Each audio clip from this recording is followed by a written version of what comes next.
Good morning to everyone. पिछले class में हमने देखा था कि किस तरह से हमने सेल डिवीज़न का जो सेल साइकिल ड्रॉ किया था, उसमें कहा कि कैरियोकाइनेसिस एंड साइटोकाइनेसिस, इस तरह से दो स्टेज में यहाँ पर सेल डिवीज़न ऑपरेट होगा। तो सेल डिवीज़न के दो प्रोसेसेस हो गए, माइटोसिस और मियोसिस। माइटोसिस को हमने डिफाइन किया था कि division of single cell into a two independent daughter cells which receives exact number of chromosomes, right? तो वहाँ पर कोई चेंज नहीं होगा, जैसी सेल थी वैसी ही वहाँ पर सेल दूसरी बन जाएगी। और हम एक प्रॉब्लम भी देखे थे यहाँ पर माइटोसिस का डिवीज़न के बारे में। तो मैं आपको इस वीडियो के एंड में आपको वो प्रॉब्लम दूंगा। आज भी एक आपको सॉल्व कर कर उसको आंसर जो होगा आपने किस तरह से ड्रॉ किया है और कैसे सॉल्व कर कर आपने आंसर निकाला है वो ग्रुप पर डालना है आपको, ठीक है। वो एंड के वीडियो आज के क्लास के एंड में दूंगा मैं वो क्वेश्चन, ठीक है। यहाँ पर माइटोसिस का जो बेनिफिट होता है तो वो तो होगा ग्रोथ एंड डेवलपमेंट के लिए, ग्रोथ एंड डेवलपमेंट के लिए। अगर माइटोसिस नहीं होगी तो ग्रोथ नहीं होगी, बॉडी डेवलपमेंट नहीं होगा। वुंड हीलिंग के लिए यूज़फुल प्रोसेस है। अगर कोई जख्म हो जाए तो उसको भरने के लिए ये प्रोसेस जो है यूज़फुल होती है। साथ ही साथ कोई पेरेंटल कॉपी यानी एग्जैक्ट कॉपी बनाने के लिए यूज़फुल होती है। मतलब जैसा सेल है उसी तरह से दूसरी सेल बनाने के लिए यही प्रोसेस होगी।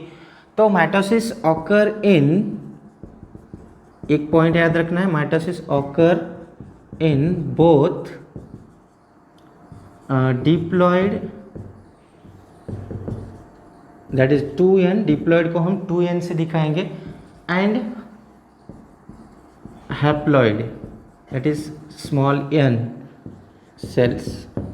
दोनों तरह की सेल्स में होगी, डिप्लॉयड यानी 2n में भी होगी और हैप्लॉयड जो कि जब हम प्लांट रिप्रोडक्शन देखेंगे वहाँ पर हम जब एम्ब्रियो सैक बनेगा, फीमेल गैमेटोफाइट जिसे कहेंगे, तो वो कैसे बनता है, वहाँ पर माइटोटिक डिवीजन होता है उनके हैप्लॉइड सेल्स में, तब जाकर वो माइटोटिकली एक embryo sac 7 celled 8 nucleated embryo sac angiosperm में बन जाता है।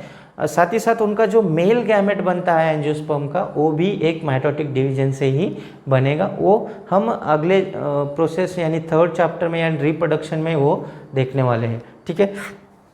तो यहाँ पर याद रखना है आपको, diploid as well as haploid दोनों सेल में हो सकती है माइटोसिस, ओके।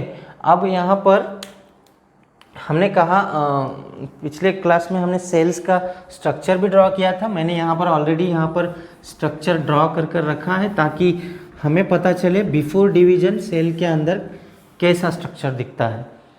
आप यहाँ पर देखिए, मैंने न्यूक्लियस को 2 मेम्ब्रेन दिखाया यानी डबल मेम्ब्रेनस होता है, तो यहाँ पर मैंने दिखाया न्यूक्लियर मेम्ब्रेन। आप फुल फॉर्म लिख लेना, न्यूक्लियर मेम्ब्रेन।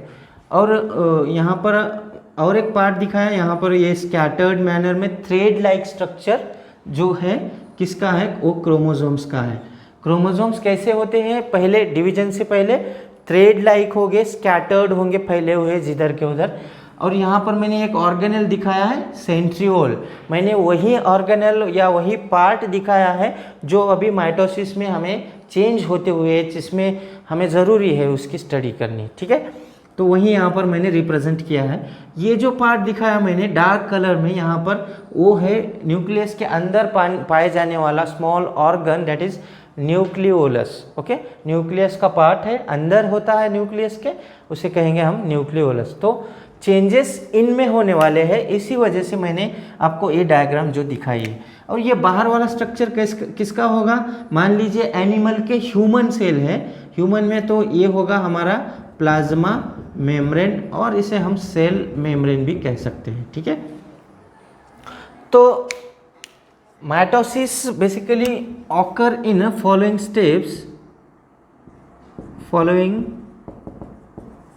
स्टेप्स और स्टेजेस ऑकर इन, ठीक है।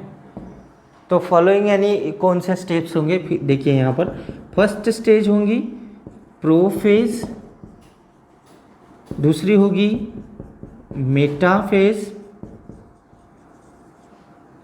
थर्ड स्टेज होगी एनाफेज, फोर्थ होगी टीलोफेज,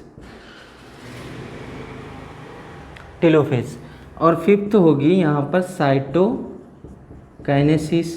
यहाँ पर हमने कहा था कि ये 4 वाले जो स्टेप्स होगी कैरियोकाइनेसिस का पार्ट है, और ये होगी साइटोकाइनेसिस, साइटोप्लाज्मिक डिवीजन, यानी कि ये बाहर वाला डिवीजन।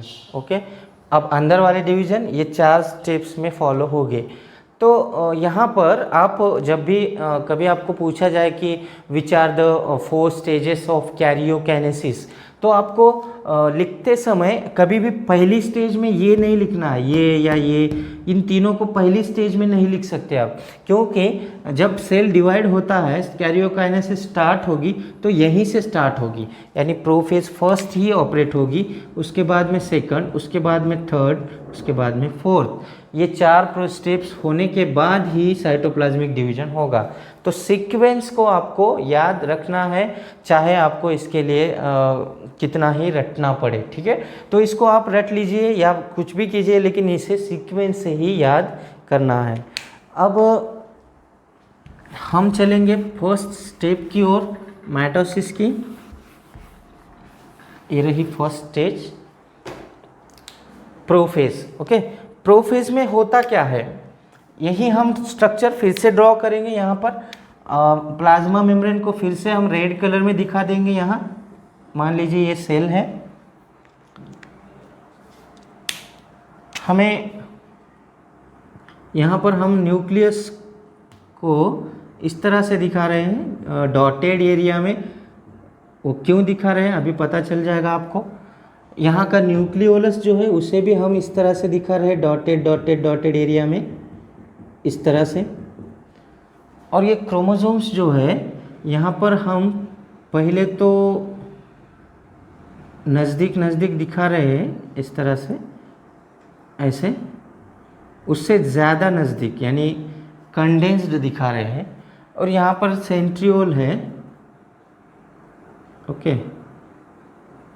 ये सेंट्रियोल कुछ डिवाइड होते हुए हम दिखा रहे हैं, 1 से 2 हो रहे हैं और इधर किधर तो जा रहा है। ओके, तो इसे हम कहेंगे अर्ली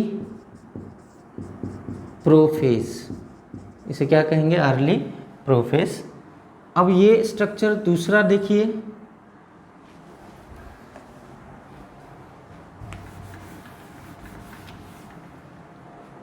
दूसरा वाला स्ट्रक्चर मैं यहाँ फिर से ड्रॉ कर रहा हूँ, आप देखिए। इसे हम कहेंगे लेट प्रोफेज। इसमें मैं क्या चेंजेस करता हूँ आप देख लीजिए। मैंने यहाँ पर न्यूक्लियर मेम्ब्रेन को फिर से वही दिखाया डॉटेड, यानी खूब ज़्यादा डिसअपियर होते हुए दिखाया है, इससे भी ज़्यादा डिसअपियर हो रहा है। न्यूक्लियोलस को भी मैं बहुत ही कम दिखाऊंगा यहाँ पर, क्योंकि वो लगभग डिसअपियर हो चुका है।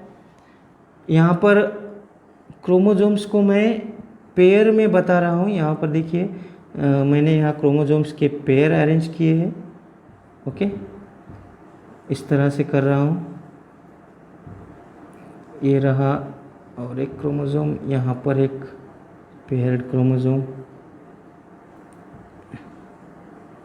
अब ये कितने क्रोमोसोम होंगे आपको पता है। अगर हमने ये बात की अगर एनिमल में ह्यूमन सेल की, तो ऐसे पेयर्स कितने होंगे, तो हमारे पास ह्यूमन सेल में कितने पेयर होंगे, एक डिप्लॉयड सेल में 23 पेयर।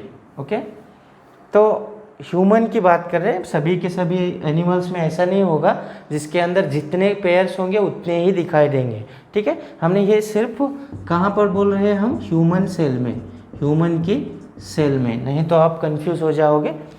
ठीक है, हम सिर्फ इतने ही दिखाएंगे, 23 की हमें ज़रूरत नहीं है। तो 2 तरह की डायग्राम्स मैंने ड्रॉ किए हैं, एक तो अर्ली प्रोफेज और दूसरी जो है लेट प्रोफेज। और एक चेंज होगा यहाँ पर, ये रहा आपको पता है ये डायग्राम, ये जो मैं दिखा रहा हूँ डार्क कलर में, ये क्या है? तो ये है क्या? सेंट्रीओल। ये है सेंट्रीओल। और ये क्या है? पेयर्ड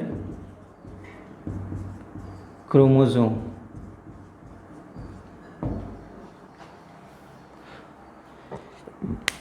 ओके, तो देखिए अब प्रोफेज में क्या होता है कि जब सेल स्टार्ट करेगी डिसअपियर होने शुरू हो जाता है, स्टार्ट डिवीजन जब स्टार्ट करेगी, कैरियोकाइनेसिस जब स्टार्ट करेगी, पहली स्टेज में शुरुआत को क्या होगा, ये जो हमने न्यूक्लियर मेम्ब्रेन दिखाया है वो डिसअपियर होना स्टार्ट होगा। तो हम यहाँ पर साथ ही साथ ये जो न्यूक्लियोलस है ये भी डिसअपियर होना स्टार्ट कर रहा है। तो हम इसमें फर्स्ट पॉइंट लिख सकते हैं, न्यूक्लियर मेम्ब्रेन मैं इनिशियल लिखूंगा, एंड न्यूक्लियोलस स्टार्ट्स टू, क्या बोल रहे हैं हम, disappear. Okay, starts to disappear. तो ये दोनों के दोनों स्टार्ट कर रहे हैं डिसअपियर होने के लिए। और क्या चेंज हो रहा है यहाँ पर देखिए, क्रोमोसोम्स किस तरह से, यहाँ पर हमने थ्रेड लाइक पूरा दिखा है, यहाँ भी थ्रेड लाइक है लेकिन थोड़ा सा कंडेंस्ड है, वो नज़दीक आना स्टार्ट करते हैं। तो हम यहाँ कहेंगे chromosomes starts to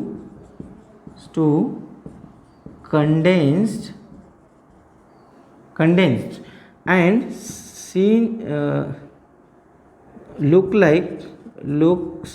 like thick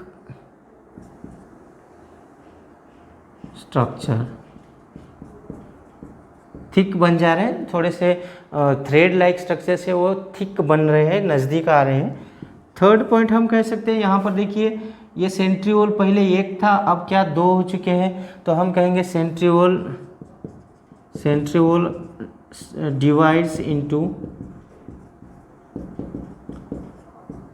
to and moving towards opposite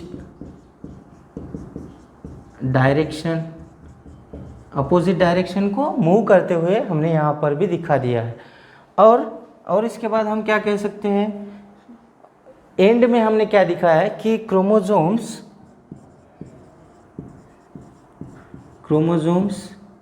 starts to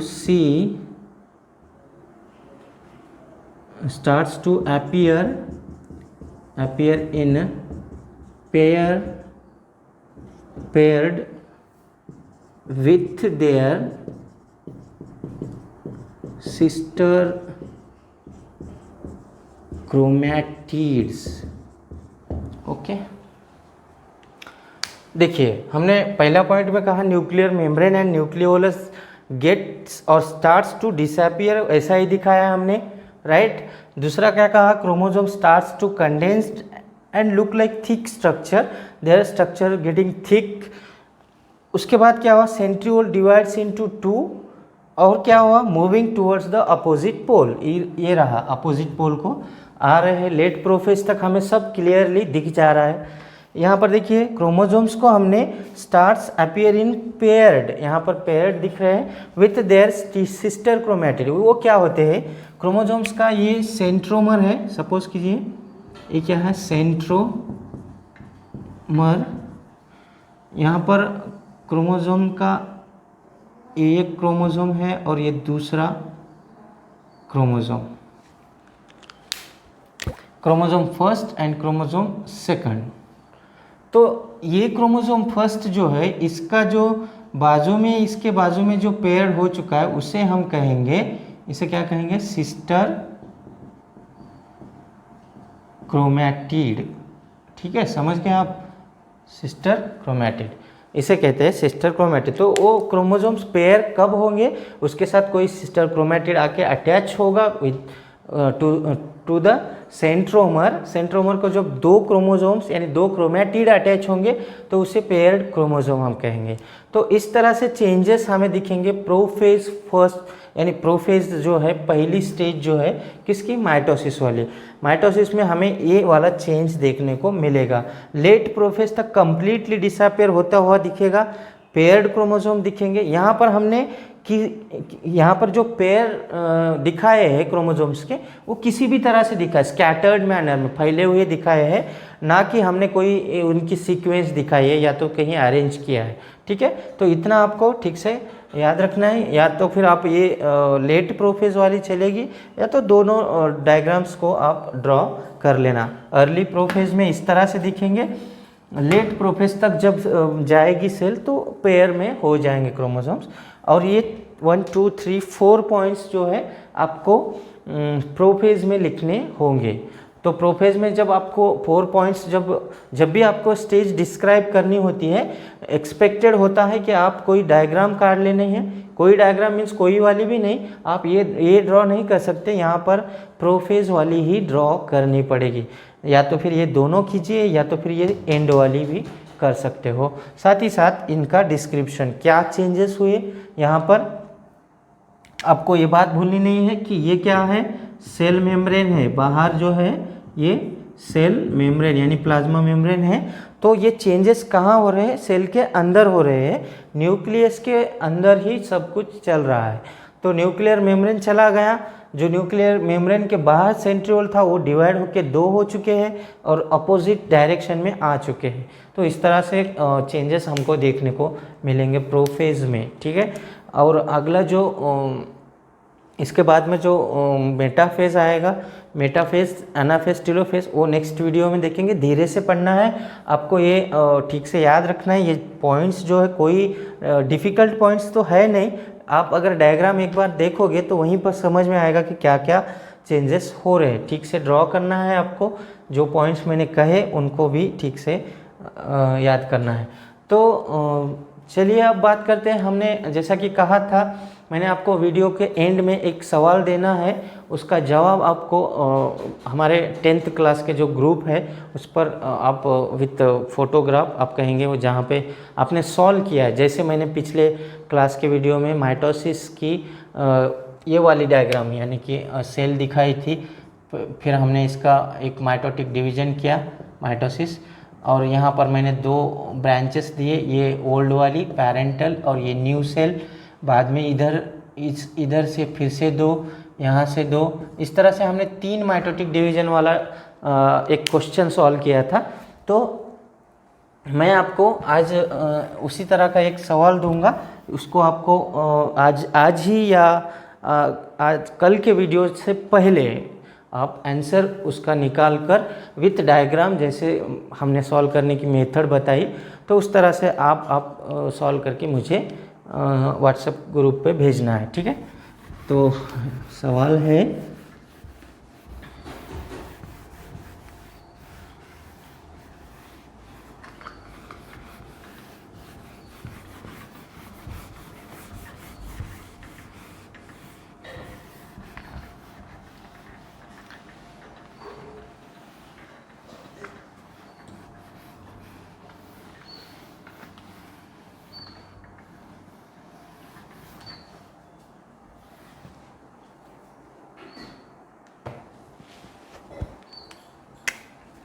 question, we have somatic cell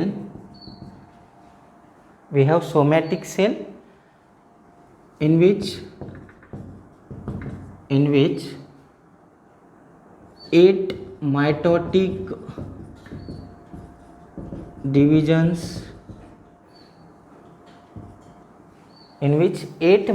divisions are occur.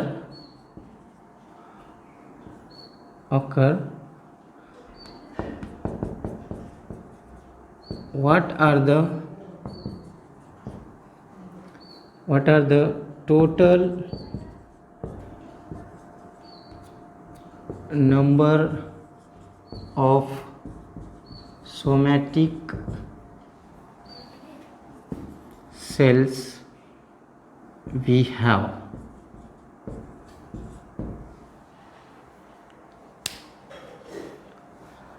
Question आपको समझ में आ रहा है? वी हैव, हमारे पास सोमैटिक सेल है, we have somatic cell, okay, somatic cell in which 8 mitotic divisions are occur.